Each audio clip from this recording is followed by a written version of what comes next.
It's a 17-point game here when Kristaps Porzingis passes out to Tatum. Back to Porzingis for the three. The Celtics are up 20. They are 40-2 this season by leading at 20 points at any point in the game. Problem is, one of those losses came in game one of this series.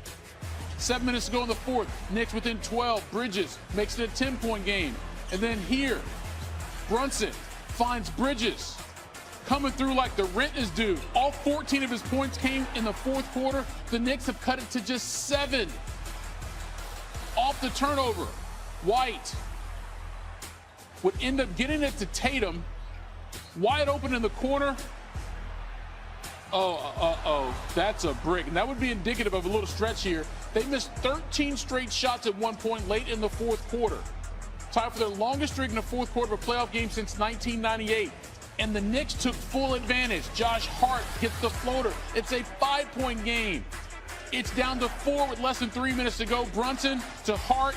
Misses the layup, but Big Cat is there. Put back and one. He had 21 points, 17 rebounds. They cut the lead to 1 after the free throw. And then Brunson gave the Knicks their first lead of the game at 87-86. We got 1 minute to go. Brown can't get that to go. Derek White can't get the tip. Here come the Knicks the other way. Brunson, contested layup, doesn't matter. It's a 3-point New York lead.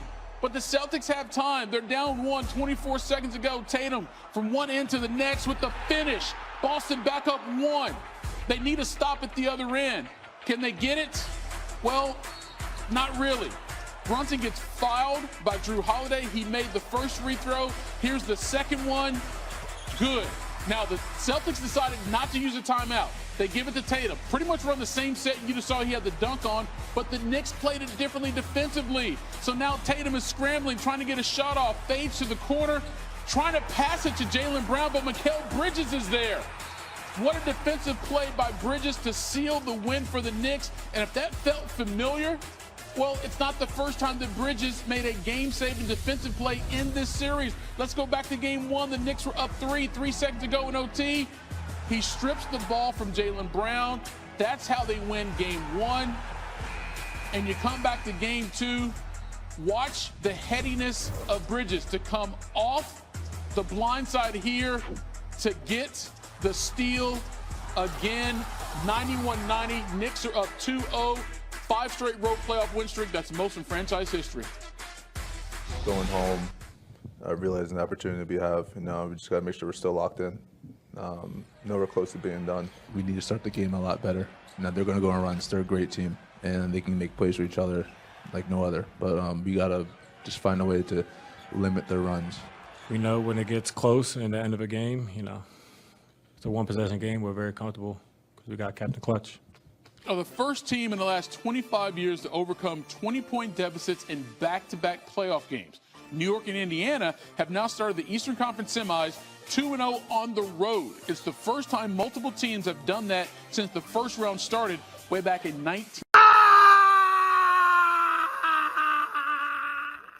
Go New York, go New York. 4 games to win a series. I understand that, and the Boston Celtics should still be the favorites. I get all of that. But damn it, we can talk about that another day. This morning, right now, it's orange and blue skies, baby. It's orange and blue skies. That's what we're talking about here. I saw my man Jalen Brunson. Yeah, not once. Yeah, not twice. Yeah, this is what the man did in the fourth quarter. I saw them down 20 in the third quarter, and they come storming back. I love the fact that they started off the fourth quarter with scoring 8 straight points. I love that. You understand? That's what I'm talking about. I saw Jason Tatum held to over 7 shooting in the fourth quarter. I saw Mikal Bridges, who was struggling throughout, hit a 3 in overtime to put him up 106-100. I saw not 1 but 2 steals of Jalen Brown. I saw a block of a Drew Holiday 3-point attempt. That's what I saw from Mikal Bridges. I saw Karl Anthony Towns getting in front foul trouble, plagued by foul trouble, still giving you a double-double. I saw OG Anunoby, that dude right there, you understand,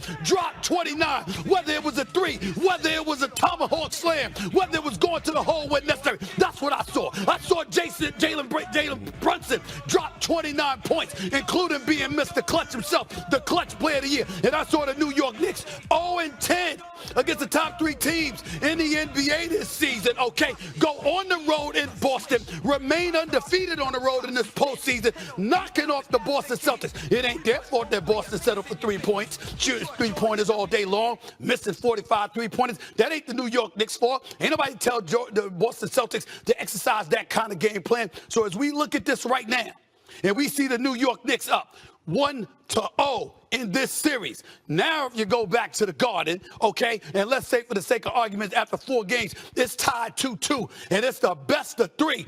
That's more than any of us expected, which brings me to this question, Wendy. Can the New York Knicks possibly win this series? So let me just say this.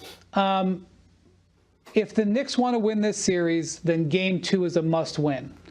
And you may think that's strange, and I'm not even trying to take the focus off Game 1. The Celtics, for various reasons, a lot of it self-inflicted, drop home games. I don't know why. They just do. They did it throughout the season. They actually were a better road team than they were at home during the course of the season, especially when it comes to the top teams. The Knicks have been unbelievable on the road in the playoffs. Guys, they're 4-0. And I realize that the Pistons are inexperienced, but still, you go in there and win 3 games in Detroit, including winning the closeout game there. That's really impressive. But they haven't been great at the Garden.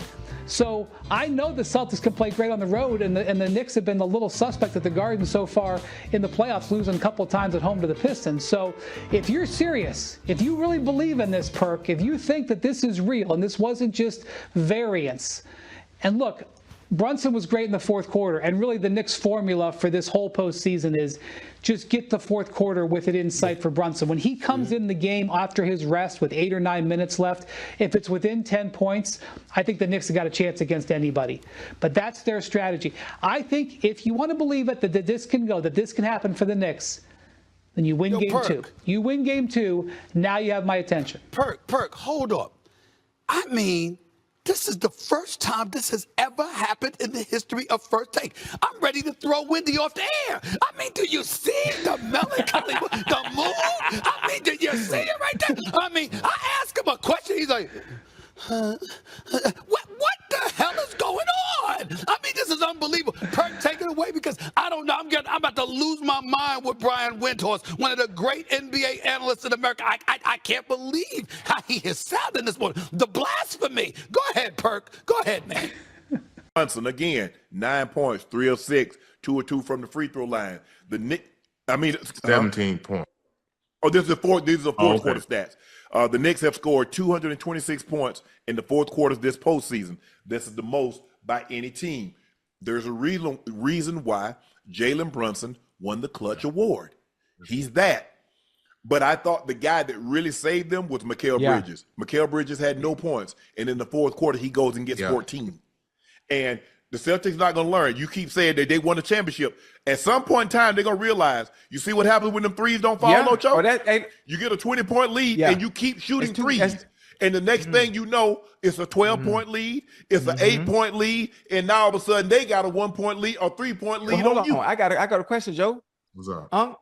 Listen, if you live and die by the 3, at what point do you make adjustments? Isn't that on the head coach? If you know you have a team, you have players that can play, you have offensive plays that you can run, and you steadily just chucking up threes and they not going in, at what point do you look at it?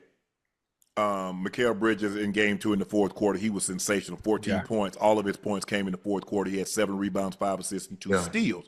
But like you said, Jason Tatum, 5 of 20 from the field. Jaylen Brown, 8 of 23 from the field. 2 of 7 from the 3, 1 of 5. Al Horford has been bad. The first 2 games, Al Horford has been bad. And you see, this is the cat I've been asking for. What did he do, Ocho? He took his big butt down to the post and gave it to Al. He wasn't settling for no threes. He shouldn't settle for the 3. He attempted 1 3 tonight. One. He was aggressive. This is Cat. Karl Anthony Towns like to shoot threes. Cat like to get his big butt down to the block and punish folks. They got nobody can guard him. Don't let him off the hook. I agree. Say, Uncle. Hey, Cat controlled the interior man against the Celtics all game long. He out rebounded the Knicks. I mean, hold on. He out rebounded the Knicks. I mean the Knicks. He out rebounded the Celtics damn near all by himself. Yeah. He had 21.17. They selling. I still don't understand, Joe and Unc. I don't understand. Unc, when we play 2 halves, right? And we go into halftime, the first thing we do, if something's not working, what we normally do, we scrap it. We go to something else. So y'all two sitting here telling me this is the way they play and they gonna live and die by the 3. Well, some got to change because this is looking. Y'all told me, both of y'all told me that the Celtics was gonna win this series. And the way it's looking right now, it's about to be a gentleman's sweep the other goddamn way. Ocho, hold up. Now, we do have to pause a little bit because this series ain't over, bro. Boston. I know. Boston, but down 2, that makes it that much more difficult. Yeah, but they the best road team in the NBA. For whatever reason, they've been the best road team in the NBA, and they play well on the road. Whether it's just because it's just them players in their locker room, I don't know what it is, but they squandered away 2 games. So I look for since